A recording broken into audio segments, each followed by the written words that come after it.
Five prominent people put on trial after their death. Number 5. John Wycliffe. Wycliffe was a dissident in the Catholic Church in the 1400s. He was opposed to papal power in non-church affairs. In his lifetime he organized a translation of the Latin Vulgate Bible into English. Despite his teachings being extremely controversial, he was never excommunicated, kicked out of the church. He died during Mass in December 1384.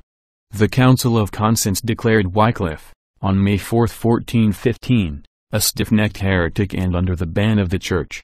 It was decreed that his books be burned and his body be exhumed.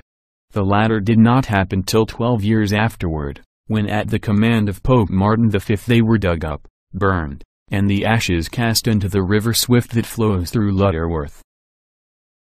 Number 4. Martin Bormann. Bormann was a prominent Nazi official who hid with Hitler in the final days of the war. According to Wikipedia, during the chaotic closing days of the war, there were contradictory reports as to Bormann's whereabouts. For example, Jacob Glass, Bormann's longtime chauffeur, insisted he saw Bormann in Munich weeks after May 1, 1945. The bodies were not found, and a global search followed, including extensive efforts in South America. With no evidence to confirm or deny Bormann's death, the International Military Tribunal at Nuremberg tried Bormann in absentia in October 1946 and sentenced him to death. His court-appointed defense attorney used the unsuccessful defense that the court could not convict Bormann because he was already dead. It was later proven, by DNA, that Bormann was, indeed, dead at the time of the trial. Number 3. St. Joan of Arc. 24 years after St. Joan of Arc was burned at the stake by renegade bishops, her case was reopened by Pope Calixtus III, at the request of Joan's mother, Isabel Rome, and Jean Brel, the Inquisitor General, head of the Office of Inquisition, and 3 bishops were appointed to the trial, which is known as the nullification trial. They found overwhelmingly that a miscarriage of justice had occurred and she was vindicated.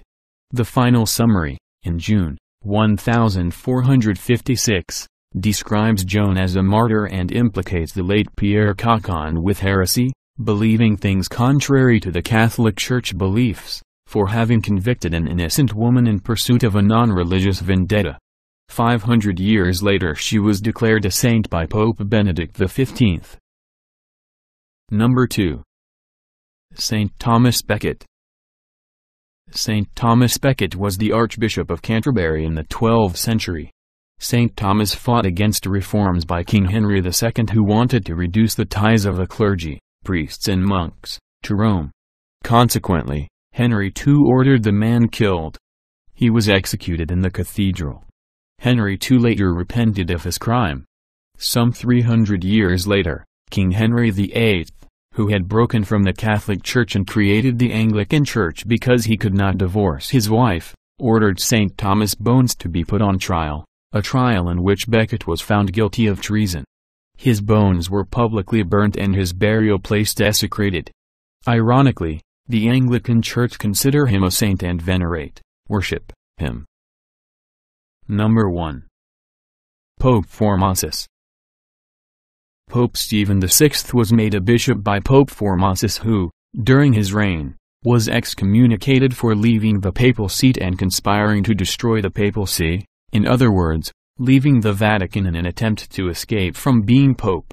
He was eventually forgiven and returned to Rome. When Stephen became the papal throne, he had the body of Formosus dug up and put on trial. This is the famous Cadaver Synod meeting of 897 AD. Formosus was accused of various breaches of church law, of lying, and of pretending to be a bishop when he wasn't one. Stephen had Formosus' papal clothing removed and 2 fingers from his right hand cut off. Formosus' body was thrown into the Tiber River. After the synod, public opinion turned against Stephen. He was overthrown in an uprising and strangled to death.